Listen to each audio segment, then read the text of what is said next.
दोस्तों नमस्कार। पिछले वाले वीडियो में हमने बात की थी क्रिया विशेषण के बारे में।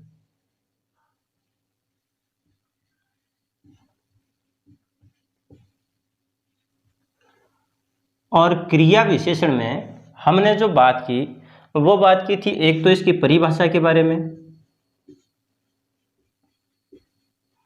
दूसरी बात की थी इसके भेदों के बारे में,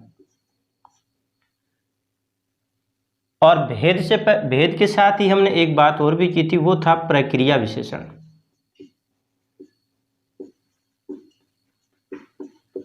आज जो हम बात करेंगे वो बात करेंगे यानी कि इसके जो भेद हैं उन भेदों के बारे में विस्तार से चर्चा करेंगे कि जो जितने भी भेद हम लेकर के चले थे, जैसे कि कालवाचक क्रिया विशेषण है, स्थानवाचक क्रिया विशेषण है, रीतिवाचक क्रिया विशेषण है, स्वीकार बोधक की बात आ गई, निषेध बोधक की बात आ गई, अनिश्चय बोधक की बात आ गई। यानी कि ये जितने भी इसके जो भेद हैं उन भेदों के बारे में आज हम विस्तार से चर्चा कर रहे हैं। दोस्तों एक बात मैं स्पष्ट कर देना चाहता हूं कि जब भी क्रिया विशेषण की बात आती है तो इसके मुख्य रूप से यानी कि चार जो भेद हैं वो हैं कालवाचक, स्थानवाचक, रीतिवाचक और उसी के साथ में यानी कि परिमाणवाचक की बात करें हम। बाकी के जो जितने भी भेद उपभेद किए गए हैं उनको ऐसा माना गया है कि वो रीतिवाचक के भेद हैं। फिर भी कई जगह जो विद्वान साथी हैं उन लोगों ने उनके अलग अलग जो भेद दिए हैं उन भेदों को ही हम विस्तार से यहाँ पर पढ़ने जा रहे हैं। इससे पहले वाला जो वीडियो है उसके बारे में यानी कि आप क्रिया विशेषण की जो परिभाषा है, इसके जो विभिन्न जो भेद बताए गए हैं उनको भी यानी कि बताया गया है, प्रक्रिया विशेषण की जो परिभाषा है वो भी उसमें बताया गया है। तो इसलिए आप उस वीडियो को अवश्य देखें ताकि ये जो कड़ी है वो कड़ी उससे जुड़ पाए। इससे पहले अपने को इस वीडियो को देखना जरूरी है। तो मैं सबसे पहले यानी कि बात करता हूँ क्रिया विशेषण का जो भेद है मुख्य, और पहला जो भेद है यानी कालवाचक क्रिया विशेषण। सबसे पहले कालवाचक क्रिया विशेषण।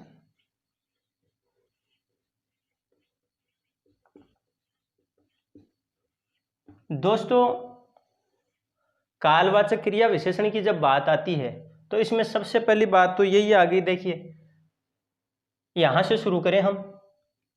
क्रिया विशेषण, क्रिया विशेषण क्या है? यानी कि जो विशेषण है वो किसकी विशेषता बताता है? क्रिया की विशेषता बताता है। कि ऐसे शब्द जो क्रिया की विशेषता बताते हैं वो क्या है? क्रिया विशेषण। दूसरी बात यहां पर आ गई कालवाचक यानी काल का बोध कराने वाले। तो सीधी सी बात है कि वे शब्द, या इसको हम यूं कहें वे अव्यय शब्द जो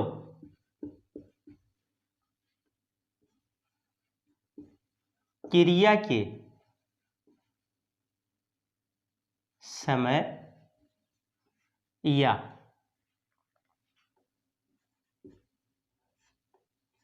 काल का बोध कराते हैं, बोध कराते हैं, उन्हें कालवाचक क्रिया विशेषण कहते हैं।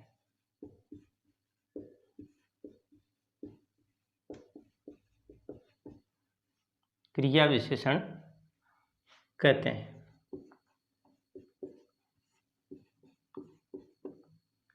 ये मूल रूप से बात है कि वे अव्यय शब्द जो क्रिया के समय या काल का बोध कराते हैं उन्हें कालवाचक क्रिया विशेषण कहते हैं।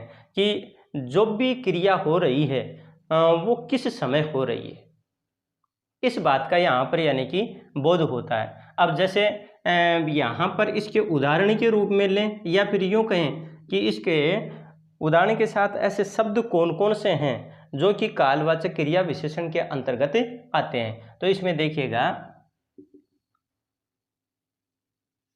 कब, कल, परसों, आज, अब। वहीं पर आ गया जैसे कि पहले, प्रातः, अभी अभी या फिर अभी, और बाद में लगातार, निरंतर आदि। इस प्रकार के जो शब्द हैं वो शब्द यानी वाक्य में प्रयुक्त होते हैं और वो उस क्रिया की विशेषता बताते हैं। जैसे इस बात को हम यूँ लें, उदाहरण के तौर पर, वह कल आएगा। उसी तरह से हम उदाहरण लें दूसरा,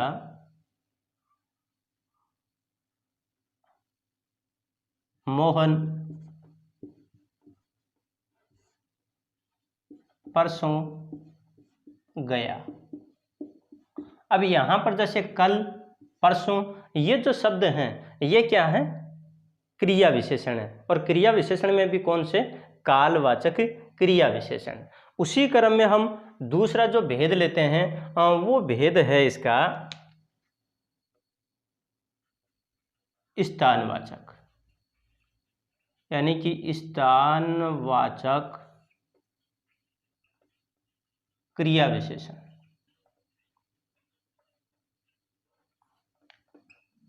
इसकी परिभाषा की बात करें हम तो परिभाषा के तौर पर हम यूं कह सकते हैं कि वे अव्यय शब्द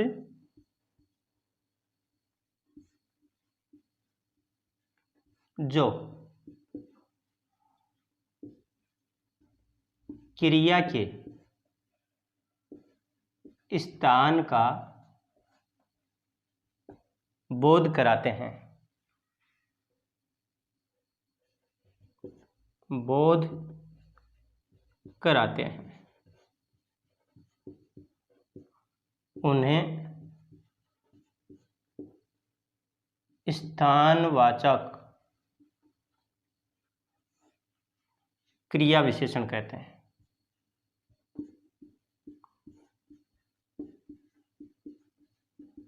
क्रिया विशेषण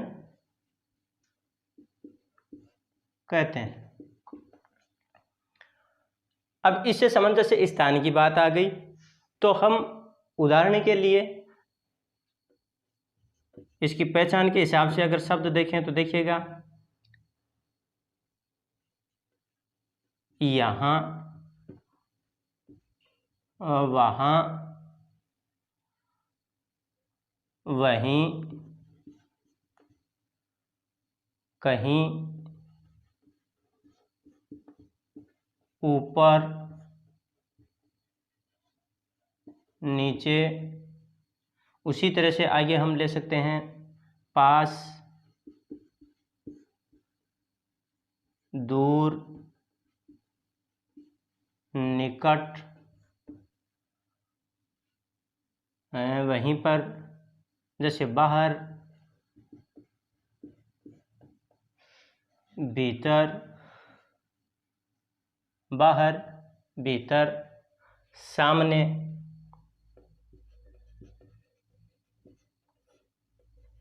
आदि। अगर वाक्य के रूप में प्रयुक्त करके इसको देखें तो यूं कह सकते हैं, रोहित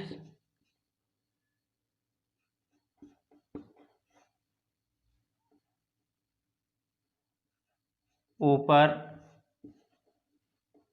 खड़ा है। अब यहां पर जो बात आ रही है यानी कि जो ऊपर शब्द है, ऊपर शब्द क्या है? क्रिया विशेषण। और क्रिया विशेषण भी ये किसकी विशेषता बता रहा है? क्रिया के स्थान की विशेषता बताता है। किसकी विशेषता बताता है? ये क्रिया के स्थान की विशेषता बताता है। इसलिए हम इसे क्या कहेंगे? स्थानवाचक क्रिया विशेषण। यहाँ पर जैसे इसमें यहाँ है, वहाँ, वहीं, कहीं, ऊपर, नीचे, पास, दूर, निकट, बाहर, भीतर, सामने आदि। ये इस प्रकार के शब्द हैं जो स्थानवाचक क्रिया विशेषण के रूप में प्रयुक्त होते हैं। उसी क्रम में दोस्तों हम आगे वाला जो इसका भेद है, यानी कि तीसरा भेद, वो तीसरा भेद लेते हैं। और तीसरा इसका जो भेद है वो है रीतिवाचक क्रिया विशेषण। कौन सा विशेषण? रीतिवाचक क्रिया विशेषण। अब यहां पर देखिएगा, तीसरे भेद में हम बात करें रीतिवाचक क्रिया विशेषण।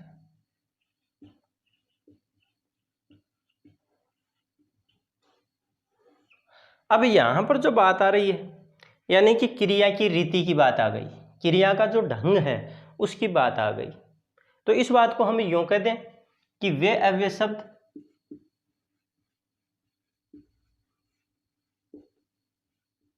जो क्रिया की या इस बात को यूं कहें कि क्रिया की या क्रिया के होने की, क्रिया के होने की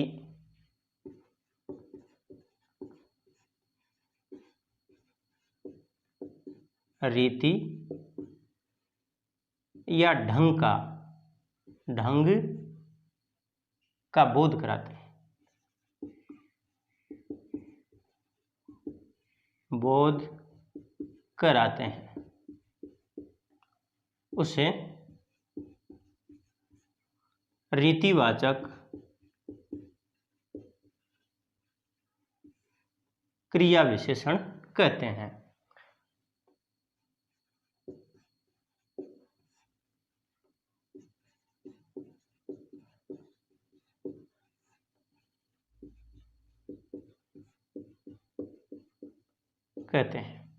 अब रीतिवाचक जैसे क्रिया विशेषण है, तो इसके भीतर अगर हम शब्द लें तो इस प्रकार से ले सकते हैं, जैसे कि,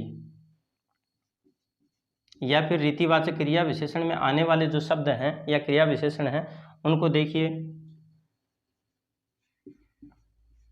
धीरे, धीरे धीरे, अतिशीघ्र, वहीं पर जैसे शीघ्र,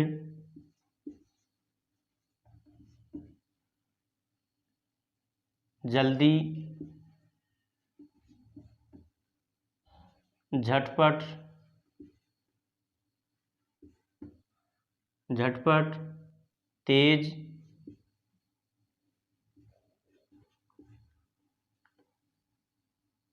यथाशक्ति,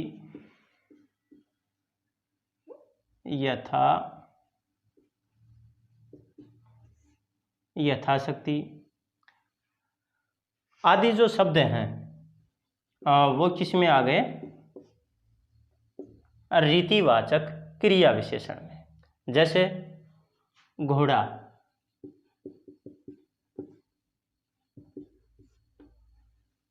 धीरे धीरे चल रहा है, घोड़ा धीरे धीरे चल रहा है। मोहन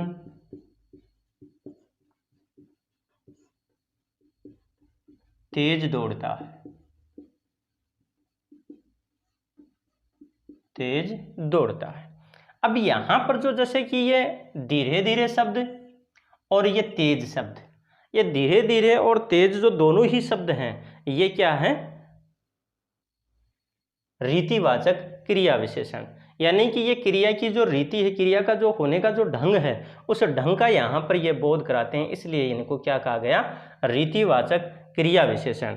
उसी क्रम में अगला जो इसका भेद है वो भेद है चौथा, यानी कि परिमाण वाचक क्रिया विशेषण।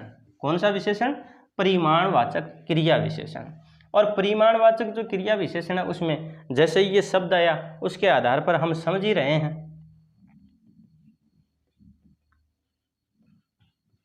परिमाणवाचक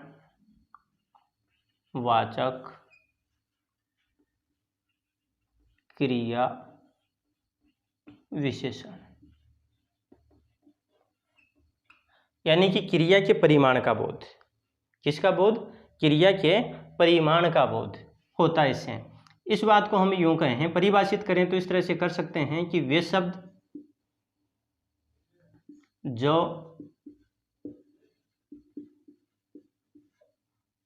क्रिया के परिमाण का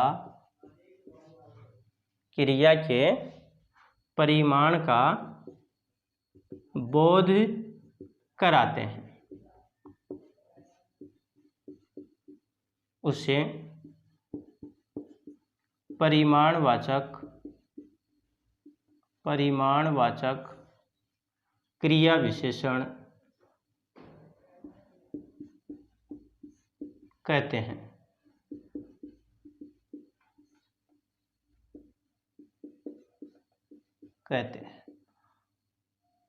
और इसमें जो यानी पहचान के लिए जो शब्द हैं, या फिर यूँ कहें कि परिमाणवाचक जो शब्द हैं, उन शब्दों के बारे में अगर बात करें तो इस तरह से बात कर सकते हैं, या वो शब्द इस प्रकार से हैं: इतना,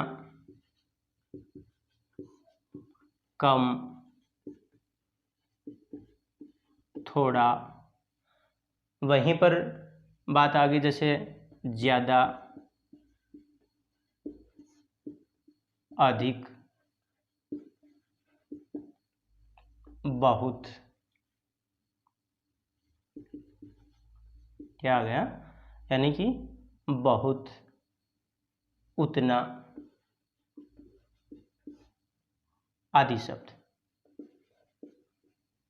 ये सारे के सारे शब्द किस रूप में हैं? यानी कि परिमाण वाचक क्रिया विशेषण के रूप में। जैसे यहाँ पर हम उदाहरण लें वाक्य के रूप में, वह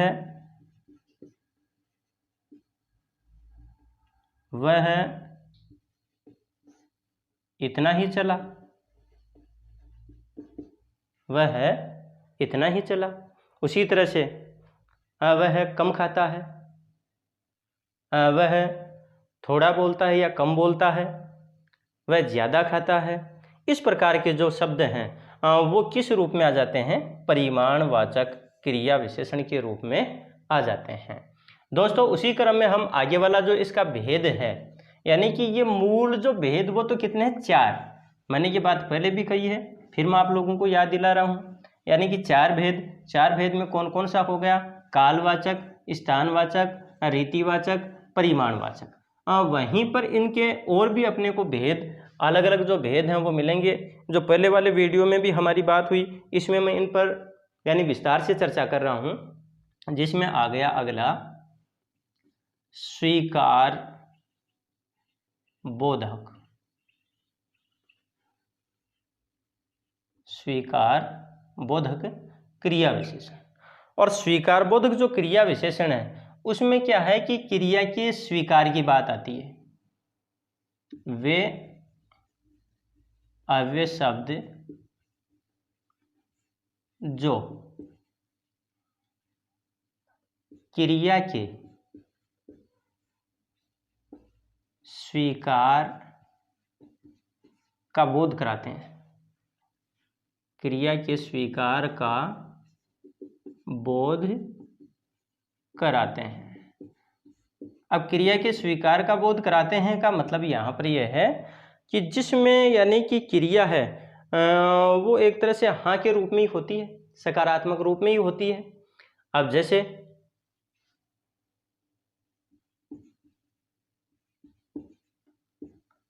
हाँ, अवश्य आदि।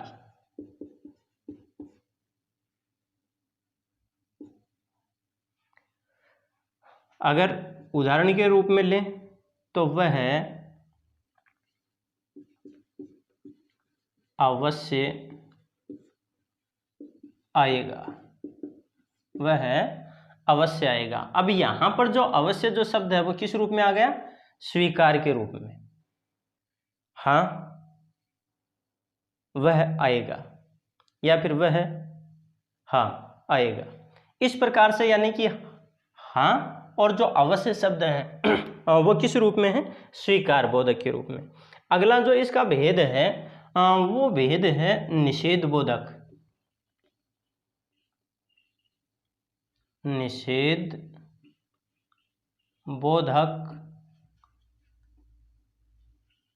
क्रिया विशेषण।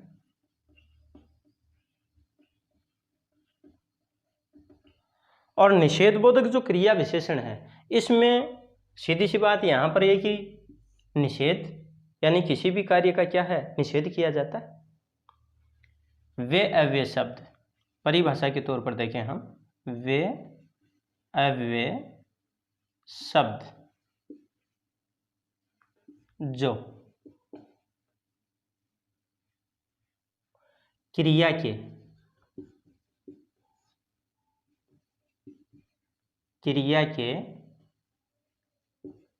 निषेध का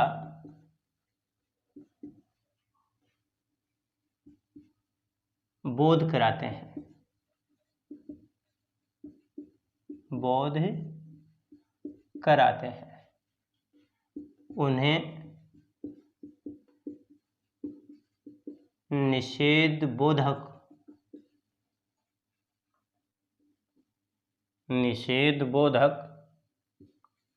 क्रिया विशेषण कहते हैं।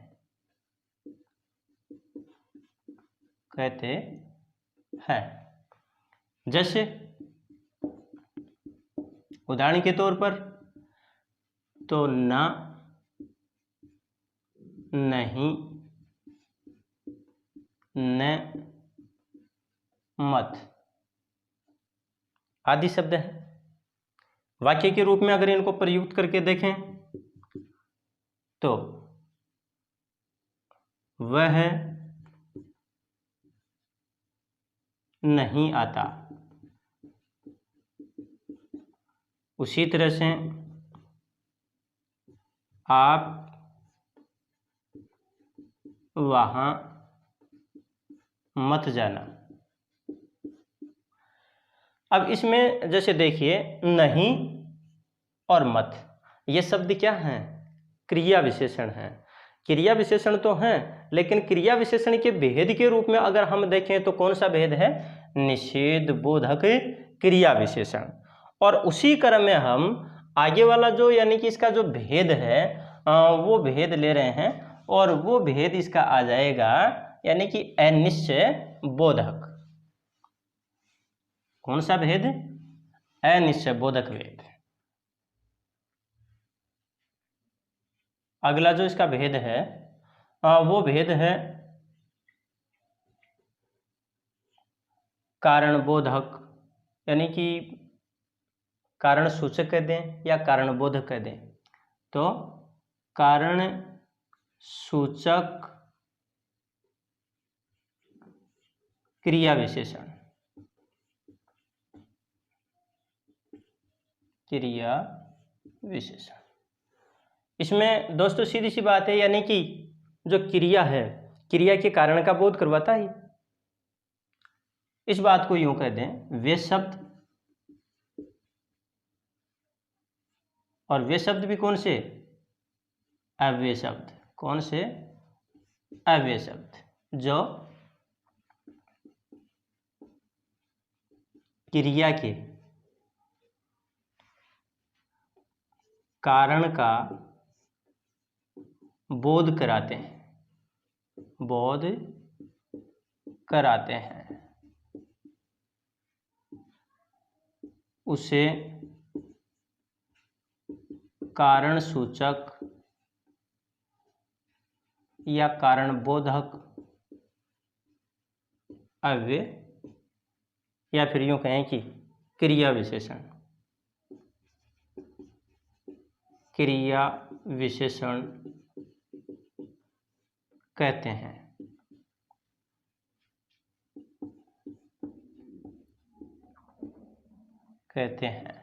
जैसे, और जैसे में इस प्रकार से जैसे शब्द आ सकते हैं इसमें, क्योंकि,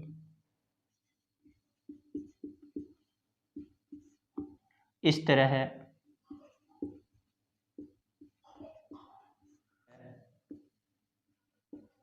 अतः है, किस प्रकार,